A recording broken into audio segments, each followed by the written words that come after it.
അല്ല, വിവിധ സംഘടനയാണ്. ഇവിടെ നമ്മുടെ എറണാകുളത്ത് ബസ്സിൽ ബോംബ് വെച്ചില്ലേ, ഈ PDP സംഘടനയല്ലേ, തീവ്രവാദ സംഘടനയല്ലേ. മുഹമ്മദ് റിയാസ് അവിടെ സ്വരാജിന് വേണ്ടി വർക്ക് ചെയ്തെന്ന് പറയുമ്പോൾ മുഹമ്മദ് റിയാസിനെ ഫീൽഡ് ചെയ്യുമ്പോൾ അവിടുത്തെ സാമുദായികമായിട്ട് വോട്ട് ഹാർനസ് ചെയ്യാനാണ് മുഹമ്മദ് റിയാസിനെ ഇട്ടത്. പിന്നെ സ്വരാജിൻ്റെ എന്ന് പറയുമ്പോൾ അദ്ദേഹം യഥാർത്ഥ നായരാണ്, സ്വരാജ് നായർ എന്നാണ്. അതാണ് സത്യം. അതുകൊണ്ടാണ് അൻവർ ചാടിയത്. പ്രത്യക്ഷത്തിൽ തന്നെ രാജ്യദ്രോഹ കുറ്റമെന്ന് തോന്നുന്ന കാര്യങ്ങൾ പലതും അദ്ദേഹം ചെയ്തു, മുഖ്യമന്ത്രി എന്നുള്ള നിലയ്ക്ക് ചെയ്തു.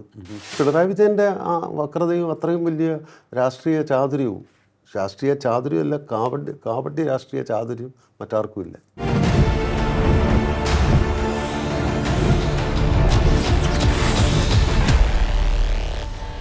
നമസ്കാരം, ടോക്കിംഗ് പോയിന്റിലേക്ക് സ്വാഗതം. ഇപ്പോൾ വാർത്തകളിൽ നിറഞ്ഞു നിൽക്കുന്നത് ഇസ്രായേൽ ഇറാൻ സംഘർഷമാണ്. പക്ഷേ നമ്മളിപ്പോൾ പോകുന്നത് മറ്റൊരു സംഘർഷ വാർത്തയിലേക്കാണ്, തിരഞ്ഞെടുപ്പ് യുദ്ധത്തിലേക്ക്. നിലമ്പൂരിൽ നടക്കുന്ന ഉപതെരഞ്ഞെടുപ്പ് പ്രചാരണത്തിന് കൊട്ടിക്കലാശം കഴിഞ്ഞു, നിശബ്ദ പ്രചാരണം നടക്കുന്നു. ഇനി വോട്ടെടുപ്പിന് മണിക്കൂറുകൾ മാത്രം ബാക്കി.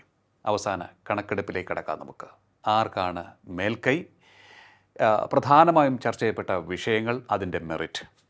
നമ്മോടൊപ്പം ചേരുന്നു മുതിർന്ന മാധ്യമപ്രവർത്തകൻ ശ്രീ എൽ അജിത്ത്.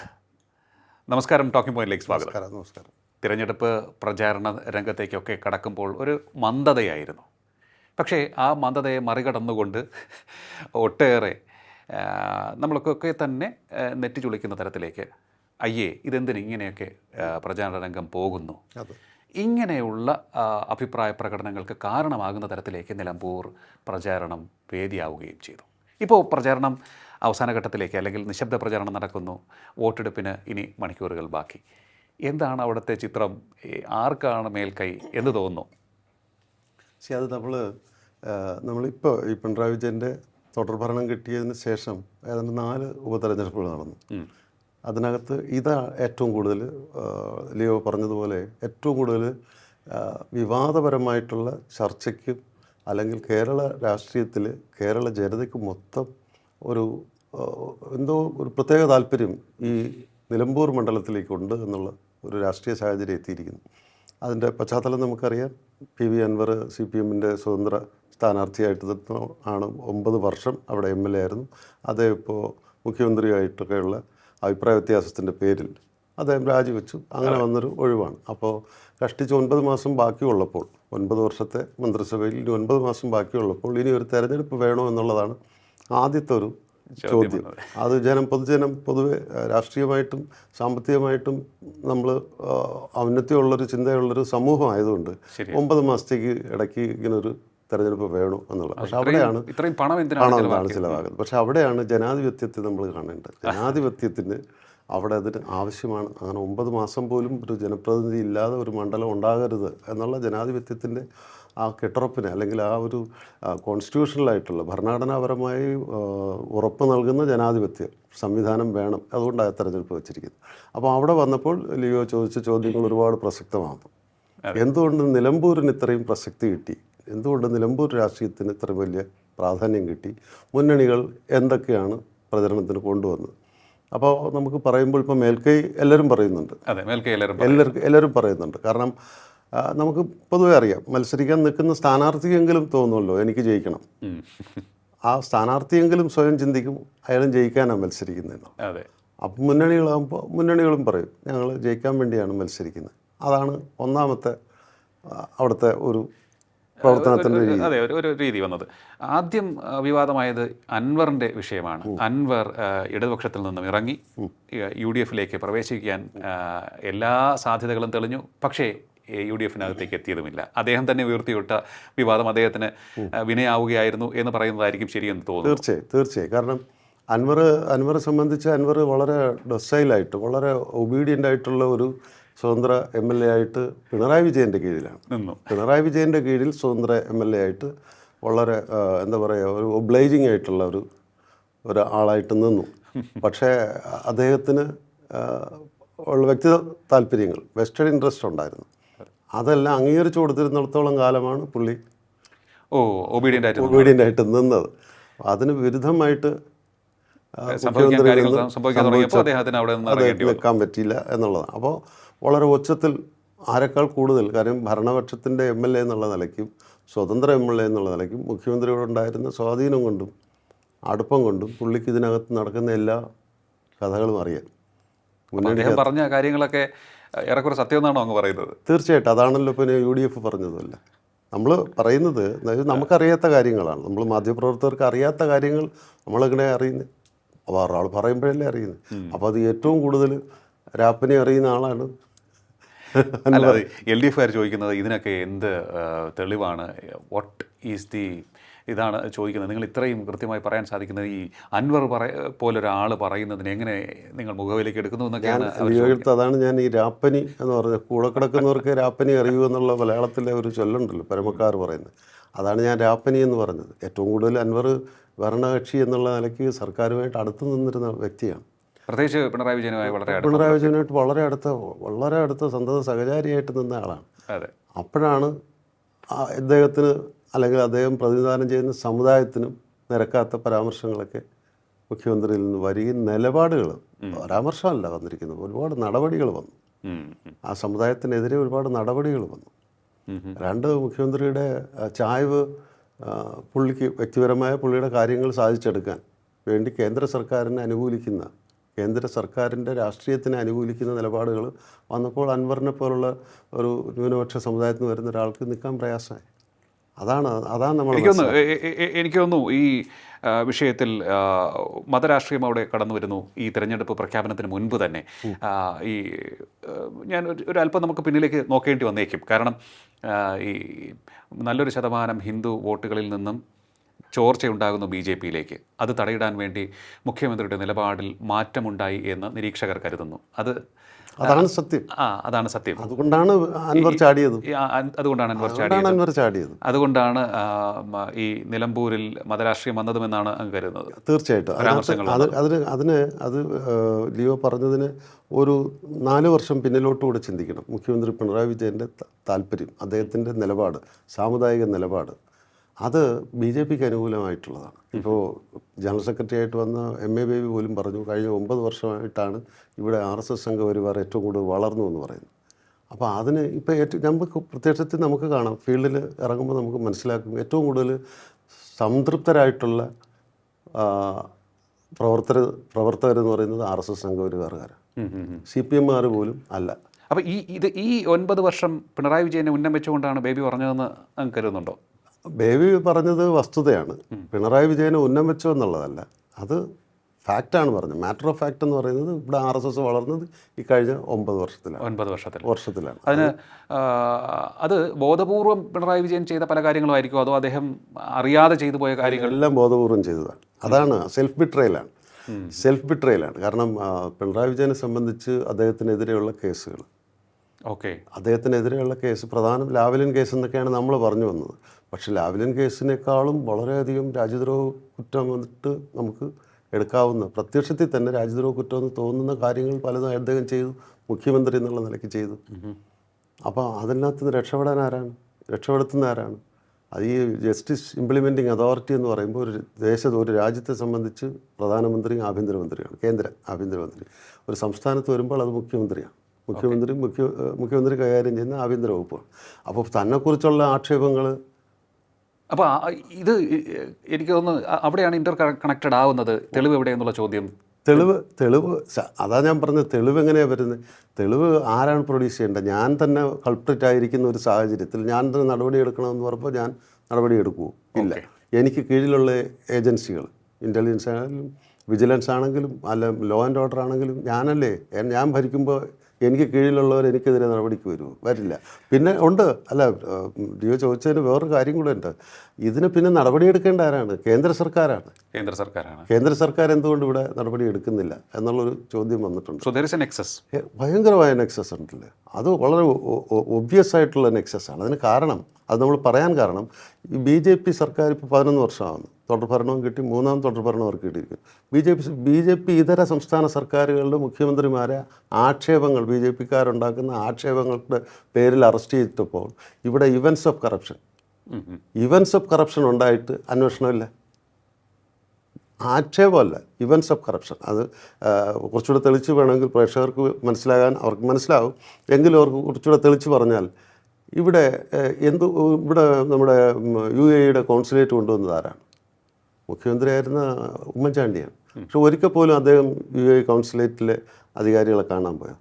കോൺസുലേറ്റിൽ നിന്ന് ആരെങ്കിലും മുഖ്യമന്ത്രിയുടെ അടുത്ത് ക്ലിഫ് ഹൗസിൽ പോയിരുന്നു? ഇവിടെ അത് നടന്നിരിക്കുന്നു പിണറായി വിജയൻ്റെ കാലത്ത്. എത്രയെങ്കിലും തവണ അവർ പോയി അവിടെ നിന്ന് ഡിന്നർ കഴിച്ചിരിക്കുന്നു കോൺസുലേറ്റിൽ നിന്ന്. പിന്നെ അറ്റാഷെ എന്ന് പറയുന്ന ഒരാൾ പെട്ടെന്ന് സ്വർണവും ഡോളറും കള്ളക്കടത്ത് നടത്തി അറിയാതെ പിടിച്ചു. കേന്ദ്ര സർക്കാരിൻ്റെ ഏജൻസി ഇമിഗ്രേഷനിലൂടെ പിടിച്ചതാണ്. പിടിച്ചോടനെ അറ്റാഷെ ഓടിക്കളഞ്ഞു. ഈ അറ്റാഷയാണ് ഇദ്ദേഹമായിട്ട് ഇവിടെ ചങ്ങാത്തമുള്ളത്. പിന്നെ അദ്ദേഹത്തിൻ്റെ പ്രിൻസിപ്പൽ സെക്രട്ടറി ഇപ്പോഴും ശിവശങ്കരൻ റിക്കോർഡിക്കലി ജയിലിലാണ്. അതേ പുറത്താണ് ഇപ്പോൾ. അല്ല, അത് റിക്കോർഡിക്കലി ജയിലിലാണ്. ചികിത്സയിലായതുകൊണ്ടാണ് അങ്ങനെ പുറത്തിട്ടിരിക്കുന്നത്. നട്ടലിൻ്റെ പ്രശ്നം കണ്ട് ആണ് ഇങ്ങനെ വീട്ടിൽ നിർത്തിയുള്ളൊരു ജയിൽവാസം കൊടുത്തിരിക്കുന്നത്. അപ്പോൾ അയാളെന്തിനാണ് ഇത് പോയി, എന്തിനു ജയിലിൽ പോയി? അപ്പോൾ ഈ സംഭവങ്ങളെല്ലാം ഇത്തരത്തിൽ നടക്കുമ്പോൾ തെളിവ് ചോദിക്കുന്ന പ്രതിപക്ഷത്തിന് ഈ ഒരു കാര്യം കൂടി അറിഞ്ഞിരിക്കണം. അതായത് തെളിവ് പ്രൊഡ്യൂസ് ചെയ്യേണ്ടത് ആഭ്യന്തര വകുപ്പാണ്, അല്ലെങ്കിൽ അന്വേഷണ ഏജൻസികളാണ്. അത് കേന്ദ്ര സർക്കാരാണ്. അപ്പോൾ ഈ നെക്സസ് കാരണമാണ് ഇതൊന്നും സംഭവിക്കാത്തത്. ഓക്കെ, നമ്മൾ നിലമ്പൂരിലേക്ക് വരുമ്പോൾ ഈ ഒരു സാഹചര്യം ഉള്ളതുകൊണ്ടാണ്, ഇത്തരത്തിലുള്ളൊരു സാഹചര്യം ഉള്ളതുകൊണ്ടാണ് പിണറായി വിജയൻ്റെ രാഷ്ട്രീയ നിലപാടിൽ മാറ്റം വന്നത്. ആ മാറ്റത്തെ സഹിക്കാനാകാതെ ഇദ്ദേഹം PV അൻവർ പുറത്തേക്ക് വരുന്നു. പിന്നീട് നമുക്ക് കാണാൻ സാധിക്കുന്നത് ഈ കാര്യങ്ങളെല്ലാം അറിയാവുന്ന അൻവറിനെ എന്തുകൊണ്ട് ഒരു പൊളിറ്റിക്കൽ ആയുധമായി UDF ഉപയോഗിച്ചില്ല? അത് അവരുടെ മണ്ടത്തരം ആയിപ്പോയോ? ഇല്ല, പറഞ്ഞു വന്നപ്പോൾ അൻവർ പ്രത്യക്ഷ യുദ്ധത്തിലേക്ക് ഇറങ്ങിയപ്പോൾ UDF പറഞ്ഞ രാഷ്ട്രീയം, കോൺഗ്രസും UDFും പറഞ്ഞ അതേ രാഷ്ട്രീയമാണ് അൻവറും പറഞ്ഞത്. അതെ. അപ്പോൾ അൻവർ പറയുമ്പോൾ അൻവർ ആ മുന്നണിയിൽ നിന്ന് സർക്കാരുമായിട്ട് അടുത്ത് നിന്ന് മുഖ്യമന്ത്രിയുടെ ഏറ്റവും വലിയ പെറ്റായിട്ട് കൊണ്ട് നടന്നൊരു ആൾ കൂടെ പറയുമ്പോൾ അതിന് ഈ പറഞ്ഞ ആക്ഷേപങ്ങളെല്ലാം സത്യമാണെന്ന് തെളിയിക്കപ്പെടുന്നു. അപ്പോൾ അങ്ങനെ വരുമ്പോഴും ഒരാളെ വേറൊരു പാർട്ടിയിൽ നിന്ന് രാജിവെച്ചിട്ട് ഇങ്ങോട്ട് വരുന്ന ഒരാളെ ഒരു മുന്നണിയിലെടുക്കുമ്പോൾ മുന്നണിക്ക് അതിൻ്റേതായ ചിട്ടവട്ടങ്ങളില്ലേ, അതിൻ്റേതായ നോംസൊക്കെ ഇല്ലേ? അതനുസരിച്ച് ഉടനെ എന്നാൽ മുഖ്യമന്ത്രിക്കെതിരെ പറയുന്ന ആളാണ്, എന്നാൽ ഓടി കയറിക്കോളൂ എന്ന് പറയാൻ ഒരു മുന്നണി സംവിധാനത്തിന് എടുക്കാൻ പറ്റില്ല. ചെയ്യാവുന്നത് യഥാർത്ഥത്തിൽ അൻവർ ലീഗിലോട്ട് പോവുകയായിരുന്നു നല്ലത്. ലീഗ് ഉൾക്കൊള്ളുമോ? ലീഗ് അല്ല, അത് വേറെ കാര്യം. അവിടെ അവരെടുക്കുമോ എന്ന് ചോദിച്ചു കഴിഞ്ഞാൽ അവിടെ ഇത്രയും പരിതപ്രജ്ഞനായിട്ടുള്ള ഏറ്റവും നല്ല രാഷ്ട്രീയ ചാതുര്യമുള്ള PK കുഞ്ഞാലിക്കുട്ടിയെ പോലുള്ളവരുടെ മുന്നിൽ ഇദ്ദേഹത്തിൻ്റെ ഈ ഡിമാൻഡ്സ് ഒന്നും അവിടെ അംഗീകരിക്കില്ല. പക്ഷേ UDFനെ സംബന്ധിച്ച്, കോൺഗ്രസിനെ സംബന്ധിച്ച് ഏറ്റവും നല്ലൊരു ബെർത്താണ് അയാൾക്ക് ഓഫർ ചെയ്തത്. ഇപ്പോൾ നമുക്ക് പറഞ്ഞു വന്നാൽ K കരുണാകരനോ ഉമ്മൻചാണ്ടിയോ പ്രഗത്ഭന്മാർ, രാഷ്ട്രീയത്തിൽ ഏറ്റവും വലിയ ട്രബിൾ ഷൂട്ടേഴ്സായിട്ടുള്ള നല്ല രീതിയിൽ രാഷ്ട്രീയം കൈകാര്യം ചെയ്യുന്ന ഈ രണ്ടുപേരുമായിരുന്നെങ്കിൽ അൻവറിൻ്റെ സാഹചര്യത്തിൽ അവർ ഏറ്റവും അവസാനമായിട്ട് പറയുന്നൊരു കാര്യമായിരിക്കും അസോസിയേറ്റ് മെമ്പർഷിപ്പ്. പക്ഷേ ഇവിടെ ആദ്യമേ തന്നെ K സുധാകരനും VD സതീശനും സണ്ണി ജോസഫും ഒക്കെ കൂടെ ആദ്യമേ പറഞ്ഞു, രമേശ് ചെന്നിത്തലൊക്കെ ആദ്യമേ പറഞ്ഞു. കാരണം എന്താ, കൊള്ളാം, നീ നമുക്ക് ഇവിടെ ഉപകരിക്കുന്ന രീതിയിലാണല്ലോ നിൻ്റെ പെർഫോമൻസ്, അതുകൊണ്ട് യു ആർ വെൽക്കം എന്നുള്ള രീതിയിൽ പറഞ്ഞു. പക്ഷേ അസോസിയേറ്റ് മെമ്പർഷിപ്പാണ്, അതൊക്കെ ലാസ്റ്റ് ചാൻസാണ്. അപ്പോൾ അതിന് നമ്മൾ ഓർക്കുമ്പോൾ ചരിത്രപരമായി നോക്കുമ്പോൾ PJ ജോസഫിൻ്റെ കാര്യം എടുക്കൂ. PJ ജോസഫ് 11 വർഷമാണ് LDFിൽ മെമ്പർ അല്ലാത്ത രീതിയിൽ പുറത്തു നിന്ന്. പക്ഷെ അന്ന് 3-4 MLA-മാരുള്ളതുകൊണ്ട് മന്ത്രിസ്ഥാനമൊക്കെ കൊടുത്തിരുന്നു. പക്ഷേ LDFിൽ വിളിച്ചിട്ടില്ല, ഘടകകക്ഷി ആക്കിയിട്ടില്ല. 11 വർഷത്തിന് ശേഷമാണ്. അതുപോലെ തന്നെ ഇപ്പോഴത്തെ അബ്ദുറഹ്മാൻ എന്ന് പറയുന്ന മുസ്ലിം പാർട്ടിയുടെ അത് 25 വർഷത്തിൽ കൂടുതലായില്ലേ, ഇപ്പോഴല്ലേ മുന്നണിയിൽ എടുത്തിരിക്കുന്നത്. അപ്പോൾ അതൊക്കെ ഒരു മുന്നണിയുടെ ഒരു മര്യാദകളും ചിട്ടവട്ടവും പ്രവർത്തനങ്ങളൊക്കെ അതാണ്. അത് പക്ഷേ അതല്ല അൻവർ ആദ്യമേ തന്നെ അൻവറിന് മുഖ്യമന്ത്രിയാണോ എന്ന് മാത്രം പറഞ്ഞില്ല, പുള്ളി മറ്റെല്ലാം. അദ്ദേഹം ഇത്രയും അപക്വമായ ഒരു രാഷ്ട്രീയത്തിലെ അപക്വതയാണോ, പെട്ടെന്ന് പുള്ളിക്ക് എന്തോ ബുദ്ധിമാന്യം പെട്ടെന്ന് സംഭവിച്ചതാണോ എന്നുള്ളതാണ്. കാരണം അദ്ദേഹം ഈ സ്വന്തം ഭാവി ഇട്ടുടയ്ക്കുന്ന രീതിയിലേക്കാണല്ലോ പോയത്. ഇപ്പോൾ അങ്ങനെ മാറിയിരിക്കുന്നു. അദ്ദേഹത്തിന് നമ്മുടെ സുഹൃത്ത്, നമുക്കൊക്കെ ഏറ്റവും വേണ്ടപ്പെട്ട PC ജോർജിൻ്റെ അവസ്ഥയിലേക്ക് പോലും വരില്ല, അതിനേക്കാളും ഗതികെട്ട രീതിയിലേക്ക് പോകും. ഇപ്പോൾ സംഭവിക്കുമ്പോൾ പുള്ളിയുടെ കുറേ കാശ് ചിലവാകും. LDFിൻ്റെ CPMൻ്റെ MLA എന്നുള്ള നിലയ്ക്ക് 9 വർഷം പ്രവർത്തിച്ചപ്പോൾ പുള്ളിയുടെ സമുദായത്തിൽപ്പെട്ടവർ CPM താല്പര്യം ഉണ്ടായിരുന്ന കുറേ പേര് വോട്ട് പുള്ളിക്ക് കിട്ടും, പുള്ളിയുടെ പൈസയുടെ സ്വാധീനം വെച്ച് അതേ ഉണ്ടാക്കുള്ളൂ. എനിക്ക് തോന്നുന്നു സെക്കുലർ വോട്ട് കിട്ടി.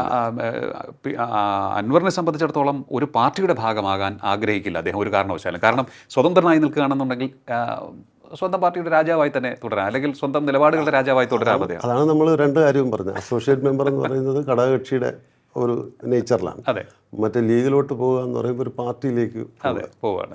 അപ്പോൾ ആ പാർട്ടിയുടെ ചിട്ടവട്ടത്തിൽ ഇത് ഘടകകക്ഷി എന്ന് പറയുമ്പോൾ പുള്ളി തന്നെ ഉണ്ടാക്കുന്ന ഒരു പാർട്ടിയാണ്. അപ്പോൾ പുള്ളിക്ക് തന്നെ കാര്യങ്ങൾ, പക്ഷേ പുള്ളിയുടെ കാര്യങ്ങളെ പുള്ളിക്ക് ഡിക്റ്റേറ്റ് ചെയ്യാൻ പറ്റുള്ളൂ. വന്ന് ചേരുന്ന മുന്നണിയുടെ കാര്യങ്ങൾ പുള്ളി ഡിക്റ്റേറ്റ് ചെയ്യേണ്ട കാര്യമുണ്ടോ?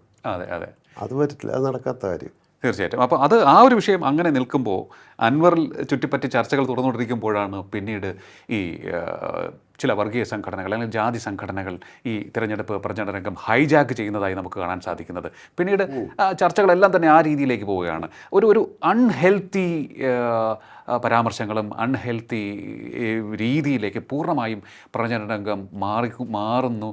എല്ലാവരും ഇത് എന്തിനിങ്ങനെ ആവുന്നു കേരള രാഷ്ട്രീയം എന്ന് ചിന്തിക്കുന്ന തരത്തിലേക്ക് പോവുകയാണ്. ജമാഅത്തയുടെ പിന്തുണ പ്രഖ്യാപിക്കുന്നു, യു ഡി എഫ് അത് സ്വീകരിക്കുന്നു, അതിനെ ന്യായീകരിക്കാൻ ശ്രമിക്കുന്നു. വി ഡി സതീശനെയാണ് നമുക്ക് കാണാൻ സാധിക്കുന്നത്.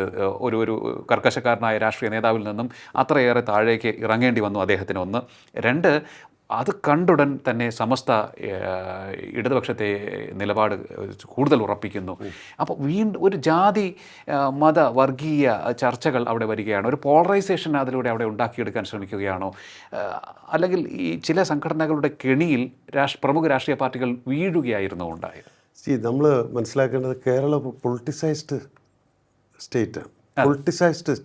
ഈ 33 സംസ്ഥാനങ്ങൾ എടുത്തു കഴിഞ്ഞാൽ 29 യൂണിയൻ ടെറിട്ടറിയിലും കൂടെ ചേർത്ത് 33 സംസ്ഥാനം എടുത്താൽ കേരളം മാത്രമാണ് ഇത്രയും 100% 10% പൊളിറ്റിസൈസ്ഡ് ആയുള്ള ഒരു സംസ്ഥാനം. വേണമെങ്കിൽ ഓവർ പൊളിറ്റിസൈസ്ഡ് ആണ്. എല്ലാത്തിലും രാഷ്ട്രീയമുള്ളവരാണ്. രണ്ട്, നമ്മുടെ സോഷ്യോ പൊളിറ്റിക്കൽ ഫാബ്രിക് എന്ന് പറയുന്നത് അങ്ങനെ പെട്ടെന്നൊരു ജാതിക്കാരനാണ്, ഒരു മതം വിശ്വാസിയാണ് എന്ന് പറഞ്ഞിട്ട് നമ്മുടെ രാഷ്ട്രീയത്തെ ഹൈജാക്ക് ചെയ്യാൻ പ്രയാസമാണ്. നമ്മുടെ കേരളത്തിൻ്റെ ആ സോഷ്യോ പൊളിറ്റിക്കൽ ഫാബ്രിക്കിനെ പെട്ടെന്ന് ഒരു രാഷ്ട്രീയ പാർട്ടി ഒരു ജാതി മത സംഘടനയ്ക്ക് വിളിച്ച് വലയ്ക്കാൻ പറ്റില്ല. അതാണ് നമ്മൾ ഇതുവരെ കണ്ടത്. ഇവിടെ ഇപ്പോൾ സംഭവിച്ചത് ഈ ഒരു പർട്ടിക്കുലർ ഉപതെരഞ്ഞെടുപ്പ് പൊളിറ്റിസൈസ് ചെയ്യപ്പെട്ടു. അത് കാരണം മുഖ്യമന്ത്രി പിണറായി വിജയൻ ഹിന്ദുവിൽ എഴുതിയ ഇൻ്റർവ്യൂ, മുഖ്യമന്ത്രിയുടെ ഹിന്ദു പ്രീണനം അല്ലെങ്കിൽ അന്ന് ഹിന്ദു ദിനപത്രത്തിൽ വന്ന അദ്ദേഹത്തിൻ്റെ അഭിമുഖം, ചില പരാമർശങ്ങൾ, മലപ്പുറത്തെക്കുറിച്ച് നടത്തിയ പരാമർശമല്ലല്ലോ അത്. മുഖ്യമന്ത്രി ആഭ്യന്തര വകുപ്പ് കൈകാര്യം ചെയ്യുന്ന അദ്ദേഹത്തിൻ്റെ സംസ്ഥാനത്ത് ഒരു ജില്ല മൊത്തത്തിൽ ആക്ഷേപിക്കപ്പെടുക, അവരെല്ലാം സ്വർണ്ണക്കടത്തും കള്ളക്കടത്തും രാജ്യദ്രോഹ കുറ്റവും നടത്തുന്നു. അവിടെയാണ് അൻവർ ഇടയാൻ കാരണമായത്. അപ്പോൾ അന്ന് ആ അഭിമുഖം, അന്ന് ആ പരാമർശം ഇത് സംബന്ധിച്ച് പിന്നീട് അദ്ദേഹം വിശദീകരണം കൊടുത്തത് തൻ്റെ അറിവോടെയല്ല, പാർട്ടി വിശദീകരിച്ചു, ഇത് പത്രം ബോധപൂർവം ചെയ്തതാണ്. അല്ല, നിങ്ങൾക്ക് തോന്നുന്നുണ്ടോ അദ്ദേഹം അതിനെ കറക്റ്റ് ചെയ്ത് പറഞ്ഞു? പുള്ളി ഇൻ്റർവ്യൂ പുള്ളിയല്ല കൊടുത്തതെന്ന് പറയാൻ പറ്റുമോ? സ്വാഭാവികമായും നമ്മൾ ഒരു കോമൺ സെൻസ് വെച്ച് നോക്കുമ്പോൾ ഒരു സംസ്ഥാനത്തിൻ്റെ മുഖ്യമന്ത്രിയെക്കുറിച്ച് ഇത്തരത്തിൽ ഒരു ചരിത്രമുള്ള പത്രം, ഇത്തരത്തിൽ ഒരു പ്രസ്റ്റീജിയസ് ആയിട്ടുള്ള ഒരു സ്ഥാനം വഹിക്കുന്ന ഒരു പത്രം, ഹോൾഡ് ചെയ്യുന്നൊരു പത്രം ഒരു കാരണവശാലും അത്ര നിരുത്തരവാദപരമായി ഒരു കാരണവശാലും ഇത്രയും സെൻസിറ്റീവായ ഒരു വിഷയത്തിൽ ഒരിക്കലും കൊടുക്കില്ല. പക്ഷേ മുഖ്യമന്ത്രി അതിനെ തിരുത്തി പറഞ്ഞെങ്കിലും അതുകൊണ്ട് തന്നെ നമ്മൾ കോമൺ സെൻസോടെ നോക്കണമെന്നാണ്. മുഖ്യമന്ത്രി പത്രത്തെ കുറ്റപ്പെടുത്തിയതാണ്, പക്ഷെ പുള്ളി അത് പറഞ്ഞില്ല എന്ന് നിഷേധിച്ചിട്ടില്ല. മുഖ്യമന്ത്രിയെക്കുറിച്ച്, ശ്രീ പിണറായി വിജയനെക്കുറിച്ച് നമുക്ക് ആ രീതിയിൽ അഭിമാനിക്കാം. അദ്ദേഹം പാർട്ടി സെക്രട്ടറി ആയിട്ട് ഇരുന്ന കാലം മുതൽ ഇന്ന് മുഖ്യമന്ത്രിയായിട്ട് ഈ 9 വർഷം തികയ്ക്കുമ്പോഴും അദ്ദേഹം സമൂഹത്തിലെ ഏത് സമുന്നതനെന്നോ, എല്ലാ വിദ്യാഭ്യാസമുള്ളവനോ സംസ്കാരമുള്ളവനോ അധികാരമുള്ളവനോ ഏത് കുലത്തിൽ പെട്ടതാണെന്നോ എന്നും നോക്കാതെ ആരെക്കുറിച്ചും പുള്ളി എന്ത് ആക്ഷേപവും പറയും. പുള്ളി ഇന്ന് വരെ ഒരാക്ഷേപവും പുള്ളി അത് പിൻവലിച്ചിട്ടുമില്ല. ശ്രദ്ധിച്ചിട്ടുണ്ടോ? ഒരിക്കൽ പോലും പുള്ളി പറഞ്ഞ നിലപാടെന്ന് ഒരു കാരണവശാൽ, പുള്ളി പറഞ്ഞ വാക്കുകളൊക്കെ നമുക്കറിയാമല്ലോ. മലയാള നിഘണ്ടുവിൽ അദ്ദേഹം പറഞ്ഞതൊക്കെ അല്ലെങ്കിൽ പത്രപ്രവർത്തക നിഘണ്ടുവിൽ ചേർക്കപ്പെടേണ്ട കുറേ വാക്കുകളുണ്ട്. ഒരു രാഷ്ട്രീയക്കാരും ഇപ്പം 34 വർഷമായിട്ട് മാധ്യമപ്രവർത്തനം നടത്തുന്ന എനിക്ക് മറ്റൊരു മുഖ്യമന്ത്രിമാരും ഇങ്ങനെയുള്ള വാക്കുകൾ ഉപയോഗിച്ചിട്ടില്ല. അദ്ദേഹം പറഞ്ഞ വാക്കുകളൊക്കെ നമുക്കറിയാം എന്തൊക്കെയാണ്, ആരെയൊക്കെ കുറിച്ച് എന്തൊക്കെ. പക്ഷെ ഒരിടത്ത് പോലും അദ്ദേഹത്തിന് ഒരു റിപ്പൻറ്റൻസ് ഉണ്ട്, ഒരു പശ്ചാത്താപം ഉണ്ടായി, അല്ലെങ്കിൽ ഇത് രാഷ്ട്രീയത്തിന് ചേർന്നതല്ല, എൻ്റെ പാർട്ടിക്കും എൻ്റെ കമ്മ്യൂണിസ്റ്റ് മാർക്സിസ്റ്റ് പാർട്ടിക്കും ഈ മുന്നണിക്കും ചേർന്നതല്ല ഞാൻ പറഞ്ഞത് എന്നുള്ള ഒരു ചിന്ത പുള്ളിക്ക് വന്നിട്ടില്ല. പക്ഷെ ചിലരൊക്കെ പറയുന്നത് ഇദ്ദേഹമാണ് ഈ പാർട്ടിയെ റിവൈവ് ചെയ്തത്, ഇദ്ദേഹമാണ് ഈ പാർട്ടിയെ ഒരു എന്താണ് ഒരു പിന്തിരിപ്പൻ പ്രസ്ഥാനത്തിൽ നിന്നും ഒരു ഓപ്പൺ മൈൻഡഡ് ആയിട്ടുള്ള പ്രസ്ഥാനമായി മാറ്റുകയും നിക്ഷേപം ആകർഷിച്ച് കേരളത്തെ വ്യാവസായികമായി മുന്നോട്ട് നയിക്കാനൊക്കെ സഹായിച്ച ഒരു മുഖ്യമന്ത്രിയാണ്, നേതാവാണ് പിണറായി വിജയൻ എന്നുമാണ് അദ്ദേഹത്തെ അനുകൂലിക്കുന്നവർ വാദിക്കുന്നത്. അങ്ങനെ വാദിക്കുന്നവർ ആരെങ്കിലും ഒരാൾ ഒരു കാര്യം പറയട്ടെ, ഒരു കാര്യം അദ്ദേഹം ചെയ്ത നന്മ. ഇവിടെ ജനം പൊറുതിമുട്ടിയെന്ന്, വിലക്കയറ്റം കാരണം ജനം പൊറുതിമുട്ടി. ജനത്തിന് ഇവിടുത്തെ ഗുണ്ടായുസവും അക്രമ രാഷ്ട്രീയവും ഇവിടെ നടക്കുന്ന ക്രൈംസും കാരണം ഒരു വിധത്തിൽ സ്വസ്ഥമായിട്ടൊരു മനുഷ്യൻ ഉറങ്ങുന്നില്ല. ഇത്രയും വലിയ എന്നിട്ട് അതിന് കേന്ദ്രത്തെയാണ് പഴിക്കുന്നത്. കേന്ദ്രത്തെ പഴിക്കാനാണെന്നുണ്ടെങ്കിൽ നിങ്ങൾ അങ്ങനെ ഒരു മുഖ്യമന്ത്രിയായിട്ടിരിക്കണം. വിലക്കയറ്റത്തിന് കേന്ദ്രമാണോ ഉത്തരവാദി? ഇല്ല, ഇദ്ദേഹം തന്നെ ഡയറക്റ്റ്ലി ഇൻവോൾവ്. നേരത്തെ നമ്മൾ എല്ലാവർക്കും അറിയുന്ന, ഇപ്പോഴും നമ്മൾ ഡിസ്കസ് ചെയ്യുന്നു, ഈ ക്ഷേമ പെൻഷനുകളെല്ലാം കൊടുക്കുന്നത് സാധാരണ രീതിയിൽ ഖജനാവിൽ നിന്നും നമ്മൾ കൊടുക്കുന്നതാണ്. ഇതിപ്പോൾ അതല്ല, എല്ലാ മനുഷ്യരെയും കുത്തിന് പിടിച്ച് മദ്യത്തിൻ്റെയും പെട്രോളിൻ്റെയും സെസ് കൂട്ടിയിട്ട് ചെയ്യല്ലേ. ആ പൈസ എന്ത് ചെയ്യുന്നു? ക്ഷേമ പെൻഷൻ കൊടുക്കണ്ടേ? ക്ഷേമ പെൻഷൻ കൃത്യമായിട്ട് കൊടുക്കാൻ അദ്ദേഹം ഖജനാവിൽ നിന്ന് എടുത്ത് കൊടുക്കുന്നില്ല, മറ്റ് സർക്കാരുകൾ ചെയ്തിരുന്ന പോലെ. എല്ലാ ദിവസവും വിൽക്കുന്ന പെട്രോളിൽ നിന്നും ഇന്ധനത്തിൽ നിന്നും സെസ് എടുക്കുകയില്ലേ? അപ്പോൾ പൈസ അതെവിടെ? അപ്പോൾ അതും ഈ സെസ് അല്ലെങ്കിൽ ഈ ക്ഷേമ പെൻഷൻ വലിയ രീതിയിൽ ഈ തെരഞ്ഞെടുപ്പ് പ്രചരണ രംഗത്ത് ചർച്ചയായിട്ടുണ്ട്. അത് ജനങ്ങൾ, സാധാരണക്കാർ, പാവപ്പെട്ടവർക്ക് അർഹമായിട്ടുള്ളൊരു സംഭവം അത് കൊടുക്കുന്നു. അതിനെ പഴിക്കുന്നവർ എന്താണ് മനുഷ്യത്വരഹിതമായാണ് സംസാരിക്കുന്നത് എന്നാണ് സർക്കാരിൻ്റെ ഭാഗത്തുള്ളവർ പറയുന്നത്. അതെന്താന്ന് പറഞ്ഞാൽ, ഈ ഇലക്ഷൻ വരുമ്പോൾ മാത്രം ക്ഷേമ പെൻഷൻ കുടിശ്ശിക തീർത്ത് കൊടുക്കാൻ ശ്രമിക്കുന്നു. അതിനെയാണ് ശ്രീ കെ സി വേണുഗോപാൽ പറഞ്ഞത്. ഇത് വോട്ടിന് സ്വാധീനിക്കാൻ വേണ്ടി ആണ് ഈ കുടിശ്ശിക തീർത്ത് കൊടുക്കുന്നത്. എന്തായാലും നമുക്ക് പൊതുവെ ചിന്തിക്കുമ്പോൾ ക്ഷേമ പെൻഷൻ ഇലക്ഷൻ വന്നിട്ടാണെങ്കിലും കിട്ടിയല്ലോ എന്ന് സമാധാനിക്കാം. അതെ, സമാധാനിക്കും. പക്ഷേ അതിനകത്തുള്ളൊരു വക്രതയാണ് കെ സി വേണുഗോപാൽ ചൂണ്ടിക്കാണിച്ചത്. രാഷ്ട്രീയ വക്രതയാണ്. ഇലക്ഷൻ ഒരു ഉപതെരഞ്ഞെടുപ്പ് വരേണ്ടി വന്നു. പക്ഷേ ഈ പൊളിറ്റിക്കൽ തന്ത്രം മെനയുന്ന കാര്യത്തിൽ നോക്കുമ്പോൾ അതൊരു ഇഫക്റ്റീവ് ആയിട്ടുള്ളൊരു പിണറായി വിജയൻ്റെ ആ വക്രതയും അത്രയും വലിയ രാഷ്ട്രീയ ചാതുര്യമല്ല, കാപട്യ രാഷ്ട്രീയ ചാതുര്യം മറ്റാർക്കും ഇല്ല, ഒരാൾക്കും. ജനങ്ങളെ സ്വാധീനിക്കുന്നതാണ്, നേരിട്ട് സാധാരണക്കാരുടെ ലൈഫിനെ ബാധിക്കുന്ന വിഷയമാണ്. അതാണ് കെ സി വേണുഗോപാൽ പറഞ്ഞത്. ഇലക്ഷൻ വരേണ്ടി വന്നു, അപ്പോൾ വോട്ടിനെ സ്വാധീനിക്കാനല്ലേ ചെയ്തതെന്ന് അദ്ദേഹം പറഞ്ഞത്. കൈക്കൂലിക്ക് തുല്യമാണ് എന്ന് പറഞ്ഞത് അതുകൊണ്ട്. അതെ, കാരണം മറ്റുള്ള ആക്ഷേപങ്ങൾ, അദ്ദേഹത്തിനെതിരെ ഉയർന്നു വന്നിട്ടുള്ള ആക്ഷേപങ്ങളൊന്നും സാധാരണക്കാരെ നേരിട്ട് ബാധിക്കുന്ന വിഷയങ്ങളായിരുന്നില്ല. അതുകൊണ്ടാണ് തോന്നുന്നു, എനിക്ക് തോന്നുന്നു ഈ സാധാരണക്കാർ ഇവയൊന്നും തന്നെ കൂടുതൽ എടുത്ത് ചർച്ച ചെയ്ത് അവർക്ക് ഈ ടെലിവിഷൻ ചാനലുകളിൽ നടക്കുന്ന ചർച്ചകൾ ശ്രദ്ധിക്കുന്നു. പക്ഷേ സ്വന്തം ആയിട്ടുള്ള കാര്യങ്ങളിലേക്ക്, അവരുടെ മനസ്സിലേക്ക് അത് കടന്നു കയറുന്നില്ല. അത് കാരണം അവരുടെ ലൈഫിനെ ബാധിക്കുന്നതല്ല. പക്ഷേ നേരെ മറിച്ച് ഈ ക്ഷേമ പെൻഷൻ ആണെങ്കിലും അവരുടെ ലൈഫിനെ നേരിട്ട് ബാധിക്കുന്നതാണ്. അവർക്ക് നേരിട്ട് കിട്ടുന്ന പണമാണ്. സാധാരണക്കാരുടെ അരി മേടിക്കാനുള്ള സംഭവമാണ്. മറ്റേ കിറ്റിൻ്റെ വിഷയമാണെങ്കിലും അവരെ നേരിട്ട് ബാധിക്കുന്ന വിഷയമാണ്. എന്തൊക്കെയാണെങ്കിലും ഞങ്ങൾക്ക് കിട്ടി അത് വോട്ടായി മാറുന്ന ഒരു സംഭവം തന്നെയാണ്. അത് ഇവിടെയും അത് വോട്ടായി മാറുമെന്ന് തോന്നുന്നുണ്ടോ? ഇല്ല. കാരണം ഇദ്ദേഹത്തിൻ്റെ രാഷ്ട്രീയം കൊണ്ടാണല്ലോ ഈ പറഞ്ഞ അവശ്യവസ്തുക്കളും ഈ പറഞ്ഞ നമ്മുടെ പൊതുവിതരണ സംവിധാനം എല്ലാം താറുമാറാകുകയും വിലക്കയറ്റം നിൽക്കുകയും ചെയ്യുന്നത്. അപ്പോഴും ഈ ക്ഷേമ പെൻഷൻ എന്ന് പറയുന്നത്, എന്തെങ്കിലും നിവൃത്തിയുള്ള ആരെങ്കിലും ക്ഷേമ പെൻഷൻ മേടിക്കുമോ?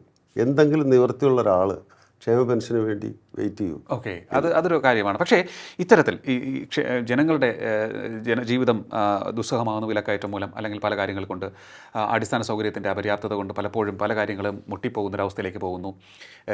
ദേശീയപാതയുടെ ഒരു വിഷയം വരുന്നു. വന്യജീവി ആക്രമണം കാരണം സാധാരണക്കാർ വലയുന്ന ഒരു വിഷയമുണ്ടാകുന്നു. അടിക്കടി ആൾക്കാർ മരിക്കുകയാണ്. ഈ വിഷയത്തെ കാര്യക്ഷമമായി ചെറുക്കാൻ സർക്കാരിന് സാധിക്കുന്നില്ല. പക്ഷേ ഈ വിഷയങ്ങൾ ജനങ്ങളിലേക്ക് കൂടുതലായി എത്തിക്കുവാൻ കോൺഗ്രസിന് സാധിച്ചിട്ടുണ്ടോ നിലമ്പൂരിൽ? കോൺഗ്രസ് അത് രണ്ട് കാര്യങ്ങളും, ഈ പറഞ്ഞ വർഗീയ രാഷ്ട്രീയം, മുഖ്യമന്ത്രി ട്രിഗർ ചെയ്ത വർഗീയ രാഷ്ട്രീയത്തെ അവർ പറഞ്ഞു. ഈ ക്ഷേമ പെൻഷൻ കുടിശ്ശിക തീർത്ത് തിരഞ്ഞെടുപ്പ് വന്നതുകൊണ്ട് കൈക്കൂലിയായിട്ടുള്ള ഒരു പാരിതോഷികമായിട്ട് അതിനെ കൊണ്ടെത്തിച്ചു എന്നുള്ളത് അവർ പറഞ്ഞു. രാഷ്ട്രീയമായി തന്നെ എല്ലാം അവർ കൈകാര്യം ചെയ്തിരിക്കുന്നു. അതിൽ പ്രത്യേകിച്ച് ഇപ്പം പറഞ്ഞ വന്യജീവി പ്രശ്നം, അത് നമുക്ക് ഇപ്പം നിലമ്പൂർ മാത്രമല്ല, പുനലൂർ പോലും, ഇപ്പം കേരളത്തിലുടനീളം തിരുവനന്തപുരത്ത് എവിടെയൊക്കെയോ കരടി ഇറങ്ങി, പന്നി ഇറങ്ങി എന്നൊക്കെ പറയുന്നുണ്ട്. ഇതിന് പ്രശ്നം എന്ന് പറയുന്നത്, ലോകത്ത് എവിടെ എടുത്താലും ഒരു വന വിസ്തൃതിക്കനുസരിച്ച് ഇന്ന അതിൻ്റെ ആ ഒരു ആംബിയൻസിൽ ഇത്ര സ്പീഷീസുകൾ വേണം എന്നുണ്ടെന്നും, സ്പീഷീസ് ഇല്ലെങ്കിൽ അവർ റീപ്ലേസ് ചെയ്യും, അല്ലെങ്കിൽ സ്പീഷീസ് എക്സസ് ആയാൽ അതിനെ ഹണ്ട് ചെയ്യാനുള്ള പെർമിഷൻ കൊടുക്കും. ഇന്ത്യയിലും കേരളത്തിലും അത് നടക്കുന്നില്ല. അത് നടക്കുന്നില്ല. ഒരു ഫെഡറൽ സംവിധാനത്തിൽ സംസ്ഥാനത്ത് ജനത്തിനുള്ള സുരക്ഷിതത്വമാണോ അവിടുത്തെ വനം വന്യജീവികൾക്കുള്ള സുരക്ഷിതത്വമാണോ പ്രധാനം? First priority. അവിടെയാണ് പ്രശ്നം. മനുഷ്യർക്ക് ജീവിക്കാൻ വയ്യ, മൃഗങ്ങളെ തൊടാൻ പാടില്ല. മൃഗങ്ങളെ ആക്രമിക്കുക എന്ന് പറയുന്നത് അങ്ങ് കയറി ആക്രമിക്കുന്നതല്ല, അത് ആവാസ വ്യവസ്ഥകളെല്ലാം ലംഘിച്ചുകൊണ്ട് മനുഷ്യവാസ സ്ഥലങ്ങളിൽ വന്നിട്ട് അല്ലേ മനുഷ്യരെ കൊല്ലുന്നത്. Okay okay. അങ്ങനെ വരുമ്പോൾ ജനം പ്രതികരിക്കില്ലേ? അപ്പോൾ സർക്കാർ എന്ത് ചെയ്യുന്നു? സർക്കാർ കേന്ദ്രത്തിൻ്റെ അടുത്ത് പറഞ്ഞിട്ടാണെങ്കിലും ഫയറിംഗ് ഓർഡേഴ്സിന് കൊടുക്കണം. വന്യജീവി അവരുടെ ആവാസ വ്യവസ്ഥയിൽ നിൽക്കുക എന്നുള്ള അതിനു വേണ്ട കാര്യങ്ങൾ ചെയ്യുക, ഇങ്ങോട്ട് വരാതിരിക്കുക എന്നുള്ള ചെയ്യുക. ഇപ്പോൾ ആഫ്രിക്കയിൽ ഏറ്റവും കൂടുതൽ അതൊരു വലിയ അത് മാതൃകയാക്കേണ്ടതാണ്. ഇന്ത്യയും കേരളവും ഒക്കെ മാതൃകയാക്കേണ്ടതാണ്. അവിടെ ഈ ആനയുണ്ടല്ലോ, ആനയെന്ന് പറയുന്നത് നമ്മുടെ ആനയാണെങ്കിലും പന്നിയാണെങ്കിലും മൃഗങ്ങൾ വന്യജീവികൾ ഒക്കെ വരുന്നത് തടയാൻ വേണ്ടി അവർ ചെയ്തിരിക്കുന്നത് നമ്മുടെ ഈ മുള്ളുവേലി എന്ന് പറയുന്ന നമ്മുടെ ഇരുമ്പ് മെഷുള്ള സാധനം ഇട്ടിട്ട് ഇതിൽ തന്നെ ഈ പൂക്കളും അതും ഇതുമൊക്കെ വച്ചിട്ട് ഹണി ബീ വളർത്തും. ഓക്കെ. ബീ വളർത്തുമ്പോൾ ഈ ബീ എന്ന് പറയുന്ന ഈ മൃഗങ്ങളുടെ ചെവിയിലേക്ക് കയറും. ഇതിങ്ങോട്ട് വരുമ്പോൾ തന്നെ ഇതിനകത്ത് പാട്ടയുണ്ട്, പാട്ടയൂടെ വെച്ചിട്ടുണ്ട്, ടിൻ ഷീറ്റുകൾ വെച്ച് അതിൽ തട്ടുമ്പോൾ തന്നെ ഒച്ച ഉണ്ടാകുമ്പോൾ ഈ ബീ എല്ലാം ഷെയ്ക്കണം. ബീ ഇളകിയിട്ട് ചെവിയിലോട്ട് കയറി കഴിഞ്ഞാൽ ഇതെല്ലാം തിരിച്ചോടും. പിന്നെ ഈ പ്രദേശത്ത് വരില്ല. ഈ ഹണി ഇതൊരു വലിയ സമ്പാദ്യവും കൂടെയാണ്. ഹണി എന്ന് പറയുമ്പോൾ അത് നാച്ചുറലായിട്ട് ഈ ഇത് പ്രൊട്ടക്റ്റ് ചെയ്യുന്ന ആ വേലികളിൽ നിന്ന് കിട്ടുന്നതെല്ലാം ഇവർക്കുള്ള ആ ഭാഗത്ത് ജീവിക്കുന്നവർക്കുള്ളതാണ്. അതുകൂടാതെ നമ്മുടെ ലെമൺ, നാരങ്ങ, അതിലൊക്കെ മുള്ളുണ്ടല്ലോ, അത്തരം സാധനങ്ങളൊക്കെ വയ്ക്കും. അങ്ങനെ നമ്മളിവിടെ ചെയ്യുന്നത് ഈ വൈദ്യുതി ലൈൻ വലിക്കുക, വൈദ്യുതി എത്ര മനുഷ്യർ മരിച്ചു. അതിപ്പോൾ ജനം അപ്പോൾ ഇത്തരത്തിലുള്ള വിഷയങ്ങളിലേക്ക് നമ്മളുടെ ഭരണ സംവിധാനം പോകുന്നില്ല. ഇന്നോവേറ്റീവ് ആയിട്ടുള്ള സംവിധാനങ്ങൾ നടപ്പിലാക്കപ്പെടുന്നില്ല. ഇനിയിപ്പോൾ നമ്മൾ വരികയാണെന്ന് അത് അവിടെ നിൽക്കുന്നു, ജനങ്ങളെ ബാധിക്കുന്ന വിഷയം. ഇനി ഞാൻ നേരത്തെ പറഞ്ഞ ഒരു മലീമസമാക്കിയ ഒരു വിഷയത്തിൻ്റെ കുറച്ചുകൂടി ഭാഗം പറയാനുണ്ട്. ഈ PDPയുടെ സപ്പോർട്ട് LDFന് കിട്ടുന്നു, അവരെ ന്യായീകരിക്കുന്നു LDFിൻ്റെ നേതാക്കൾ. ഇത് ഏതെങ്കിലും തരത്തിൽ, അതായത് മറുവശത്ത് ജമാഅത്തെ നിൽക്കുമ്പോൾ ഇവിടെ PDP വരുന്നുണ്ട്. അപ്പോൾ ഈ വർഗീയ സംഘടനകൾ, മത സംഘടനകൾ ഈ തിരഞ്ഞെടുപ്പിനെ വല്ലാണ്ടങ്ങ് മലീമസമാക്കിയ ഒരു സാഹചര്യം നമുക്ക് കാണേണ്ടി വരികയാണ്.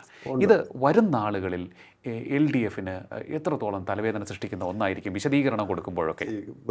ലിയോ കൃത്യമായിട്ട് ഈ PDP എന്ന് പറഞ്ഞതുകൊണ്ട് അന്ന് നായനാർ സർക്കാരാണല്ലോ PDP അബ്ദുൾ നാസർ മദനിയെ കോയമ്പത്തൂർ സ്ഫോടന കേസിൽ അറസ്റ്റ് ചെയ്ത് കൊടുക്കുന്നത്. അത് പിണറായി വിജയൻ നാളെ ഞാൻ മുഖ്യമന്ത്രി ആകുമെന്ന് നേരത്തെ പുള്ളി ദീർഘദൃഷ്ടിയോടുകൂടി കണ്ടതുകൊണ്ട് PDPയുമായിട്ടും അബ്ദുൾ നാസർ മദനിയായിട്ട് വേദി പങ്കിട്ട ആളല്ലേ. ഇന്നും PDPയെ കൊണ്ട് നടക്കുന്ന അദ്ദേഹമല്ലേ.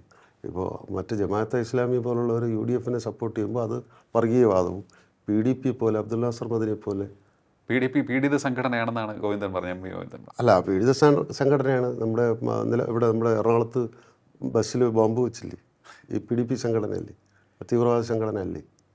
അല്ല, അത് ആരാ തീരുമാനിക്കേണ്ടത്? മുഖ്യമന്ത്രിയല്ലേ തീരുമാനിക്കേണ്ടത്? കേന്ദ്ര സർക്കാർ PDP പ്രശ്നമായതുകൊണ്ടാണല്ലോ, അന്ന് നായനാർക്ക് ആ ബോധ്യം ഉണ്ടായതുകൊണ്ടാണല്ലോ അറസ്റ്റ് ചെയ്തത്.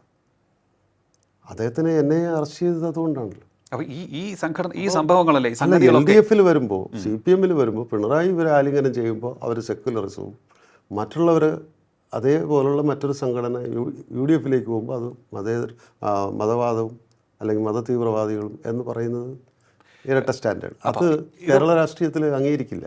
കേരള രാഷ്ട്രീയത്തിൽ ഇനിയും കുറച്ച് നാളായി എന്താണ് വെള്ളത്തിൽ കലക്കിയ വിഷമായി ഇത് നിലനിൽക്കില്ലേ? തീർച്ചയായിട്ടും ഇനി അങ്ങനെ അങ്ങ് പോകും. ഇനി ഇത് എല്ലാം തന്നെ ഇപ്പോൾ BD ജെയ്സ് ഉണ്ടായിട്ട് എന്തായി? BD ജെയ്സ് RSSൻ്റെ പോഷക സംഘടനയായിട്ട് മാറിയില്ലേ?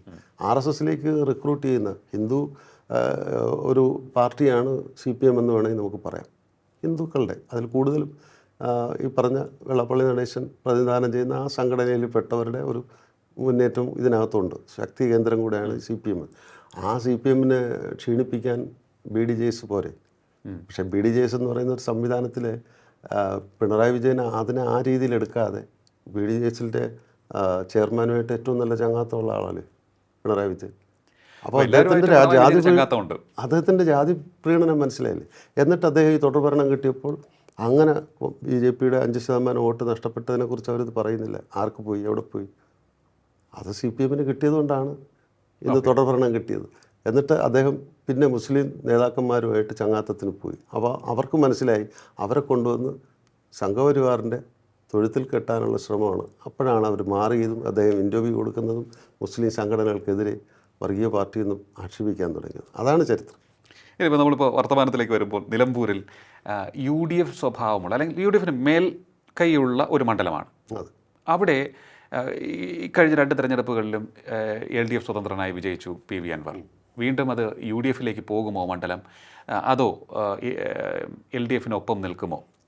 അല്ല, ഇതൊരു ഡു ഓർ ഡൈ ആണ് രണ്ട് മുന്നണിക്കും. LDFിനും UDFിനും ഡു ഓർ ഡൈ ഒരു ഗെയിമാണ്. കഴിഞ്ഞ 2 തവണയും അൻവർ സ്വതന്ത്രനായിട്ട് ജയിച്ചു വന്ന ആളാണ്. അപ്പോൾ അയാളത് സ്വതന്ത്രനായിട്ട് CPMൻ്റെ കീഴിലുള്ള അല്ലെങ്കിൽ LDFിൻ്റെ കീഴിൽ സ്വതന്ത്രനായിട്ട് ജയിക്കുമ്പോൾ അവിടുത്തെ സാമുദായിക വോട്ടാണ് കൂടുതൽ പുള്ളി സ്വതന്ത്രനായി നിന്നിട്ട് മേടിച്ചത്. ഇപ്പോൾ അദ്ദേഹം തന്നെ അതിനകത്ത് മാറിയപ്പോൾ അദ്ദേഹത്തിൻ്റെ പരിലാളനകൾ ഏറ്റുവാങ്ങുന്ന കുറച്ച് LDFുകാർ അവരെ മാത്രമേ പുള്ളിയുടെ പൈസ കൊണ്ട് സ്വാധീനിക്കാൻ പറ്റുള്ളൂ. ഓക്കെ. അപ്പോൾ പക്ഷേ LDFിന് CPMന് യഥാർത്ഥത്തിൽ അത് തിരിച്ച് നിലനിർത്തണമെന്നുള്ളതാണ് അവരുടെ ആവശ്യം, അവരുടെ നിലനിൽപ്പിൻ്റെ പ്രധാന പ്രശ്നമാണ്.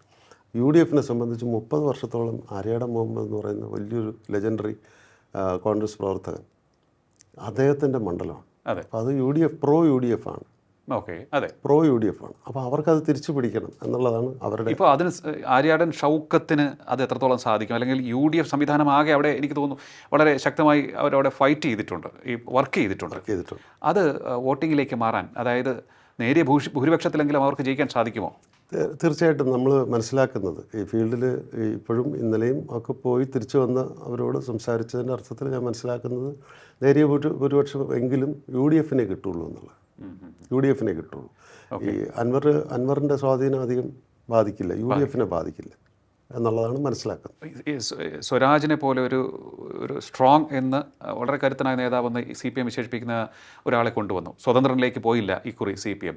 സ്വരാജിൻ്റെ സാന്നിധ്യം റിയാസ് വളരെ നന്നായി വർക്ക് ചെയ്തു എന്നാണ് കേൾക്കുന്നത്, നന്നായി കോർഡിനേറ്റ് ചെയ്ത് വർക്ക് ചെയ്തിട്ടുണ്ട് CPMന് വേണ്ടി അവിടെ.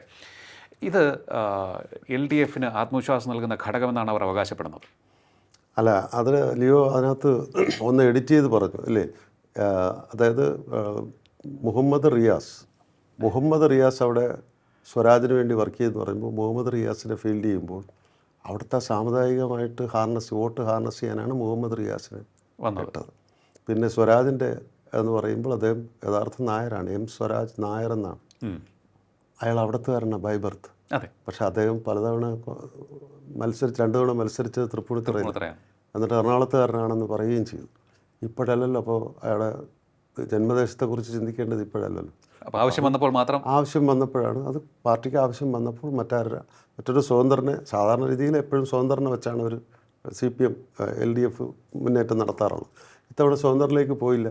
കാരണം അൻവറിൽ നിന്ന് കിട്ടിയൊരു സെറ്റ് ബാക്ക് വല്ലാതെ വലിയൊരു പാഠമാണ്. അപ്പോൾ പിന്നെ സ്വരാജ് ആ നാട്ടുകാരൻ അവിടെ ജനിച്ചു വളർന്ന ഒരാളാണെന്ന് കൂടെ മനസ്സിലാക്കിയിട്ട് അവർക്ക് കൊടുത്തിട്ടുണ്ട്. പക്ഷേ ഈ സർക്കാരിൻ്റെ പ്രവർത്തനങ്ങളുടെ വിലയിരുത്തൽ ജനം അവിടെ നടത്തും. ഓക്കെ. അപ്പോൾ ഒരു ഭരണവിരുദ്ധ വികാരം അവിടെ LDFിനെ തിരിച്ചറിയാനുള്ള സാധ്യത ഉണ്ടെന്നാണ് പറയുന്നത്. തീർച്ചയായിട്ടും അതാണ് കാണുന്നത്. കാരണം ഞാൻ പറഞ്ഞല്ലോ ആദ്യമേ, നമ്മൾ ജനം പൊറുതി മുട്ടിയല്ലോ. അത് നിലമ്പൂരായാലും തിരുവനന്തപുരത്താണെങ്കിലും സെയിം അല്ലേ. ജനം പൊറുതി മുട്ടിയിട്ടുണ്ട്. ജനത്തിന് എന്ത് ക്ഷേമമാണ് നടത്തിയത്, എന്ത് വികസന പ്രവർത്തനമാണ് നടത്തിയത്. ഇടയ്ക്ക് ലിയോ പറഞ്ഞ നമ്മുടെ നാഷണൽ ഹൈവേ ഇപ്പോൾ ഒരു ED ഉദ്യോഗസ്ഥൻ കൈക്കൂലിക്ക് വിജിലൻസ് അറസ്റ്റ് ചെയ്തില്ലേ? അപ്പോൾ എന്തുകൊണ്ട് 28 ഏജൻസികൾ ഈ 500-600ഓളം കിലോമീറ്ററിൽ ടെൻഡർ എടുത്തിരിക്കുന്നവരുടെ ഇതിൽ ഇത്രയും വലിയ പാളിച്ച നടക്കുന്നു ഹൈവേയിൽ? നമുക്കറിയാം ഗോൾഡൻ ക്വാഡ്രാങ്കുലർ റോഡ് നമ്മുടെ ഇവിടെ കന്യാകുമാരി വരെയുണ്ട്. അവിടെ നിന്ന് ഞാൻ തൃച്ചിയിലും കടലൂർ, പോണ്ടിച്ചേരി, ചെന്നൈ ഒക്കെ അതിനകത്തൂടെ യാത്ര ചെയ്തിട്ടുള്ളതാണ്, കാറ് ഓടിച്ചു പോയിട്ടുള്ളതാണ്. ഇതിൽ കയറാൻ ആർക്കെങ്കിലും ധൈര്യപ്പെടാൻ പറ്റുമോ? എന്നിട്ട് ഇവർക്കെതിരെ മുഖ്യമന്ത്രി എന്തെങ്കിലും നടപടി എടുത്തോ? ഇവിടുത്തെ നാറ്റ്പാക്കിൻ്റെ ഇവിടുത്തെ ഉദ്യോഗസ്ഥരെയും ഇവിടുത്തെ സ്റ്റേറ്റ് ഹൈവേ അതോറിറ്റിയിലെ എഞ്ചിനീയേഴ്സിനെയും വെച്ച് ഒരു സൂപ്പർവിഷൻ നടത്തി എത്രയെങ്കിലും വർഷങ്ങളായിട്ട്. ഇപ്പോൾ എനിക്ക് കുടുംബം ഫോർട്ട് കൊച്ചിയിലായതുകൊണ്ട് ആഴ്ചയിൽ 1-2 ദിവസം പോവുകയും വരികയും ചെയ്യുന്ന കൂട്ടത്തിൽ 8 മണിക്കൂറാണ് വൈറ്റിലിൽ നിന്ന് തിരുവനന്തപുരത്ത് ബസ്സിൽ വന്നാൽ 8 മണിക്കൂറാണ്. ഇത്രയും ദുരിതപൂർണമായൊരു സാഹചര്യം മുഖ്യമന്ത്രിക്കല്ലേ അതിൻ്റെ ഉത്തരവാദിത്വം? ഓക്കെ, എൻ്റെ വ്യക്തിപരമായ കാര്യമല്ല, ജനത്തിൻ്റെ അപ്പോൾ ഇതിന്റെ ഉത്തരവാദിത്വം ഒന്നും മുഖ്യമന്ത്രിക്ക് ഒഴിഞ്ഞു മാറാൻ സാധിക്കില്ല. ഇല്ല. എന്നിട്ട് അദ്ദേഹം നടപടി എടുത്തിട്ടില്ല, കേസ് എടുത്തിട്ടില്ല ഇപ്പോഴും. അത് നാഷണൽ ഹൈവേ ആണ്, അത് അവർ അങ്ങനെ പറയാൻ പാടുണ്ടോ? അങ്ങനെയാണെങ്കിൽ ഇവിടെ ഒരു മുഖ്യമന്ത്രിയുടെ ആവശ്യം എന്താ? Okay, that's A point. അപ്പോൾ എന്തായാലും നമുക്ക് കാത്തിരിക്കാം. നിലമ്പൂരിൽ നേരിയ മുൻതൂക്കം UDF എന്നാണ് ശ്രീ എൽ അജിത്ത് പറഞ്ഞിരിക്കുന്നത്. അവിടെ ജനകീയ വിഷയങ്ങളിലേക്ക് പ്രചരണ തന്ത്രങ്ങളൊക്കെ തന്നെ നെയ്തെടുക്കുന്ന തരത്തിലേക്ക് മുന്നണികൾക്ക് പോകാൻ സാധിച്ചില്ല, ഇടയ്ക്ക് വന്ന ഈ വർഗീയ മതരാഷ്ട്രീയം കാരണം എന്നുള്ളതാണ്. എങ്കിലും സൈലൻ്റായി ജനങ്ങളെ ബാധിക്കുന്ന വിഷയങ്ങൾ ജനങ്ങളോട് ഊന്നിപ്പറയുവാൻ അവരുടെ പ്രചരണത്തിൽ UDFന് പ്രത്യേകം ശ്രദ്ധ പതിപ്പിച്ചു എന്നുള്ളതും നമുക്ക് മനസ്സിലാക്കാൻ സാധിക്കുന്ന ഒരു കാര്യമാണ് അവിടെ നിന്നുള്ള റിപ്പോർട്ടുകളിൽ നിന്നൊക്കെ തന്നെ. ഈ വെല്ലുവിളിയെ സ്വരാജ് അതിജീവിക്കുമോ എന്ന് കാത്തിരുന്ന് മാത്രമേ നമുക്ക് പറയാൻ സാധിക്കുകയുള്ളൂ. വളരെയധികം നന്ദി സാർ, ഇത്രയും ടോക്കിംഗ് പോയിന്റുമായി പ്രതികരിച്ചു. ടോക്കിംഗ് പോയിന്റ് ഈ അധ്യായം ഇവിടെ പൂർണ്ണമാകുന്നു. ഇനി അടുത്ത എപ്പിസോഡ് കാണാം നമുക്ക്. നമസ്കാരം.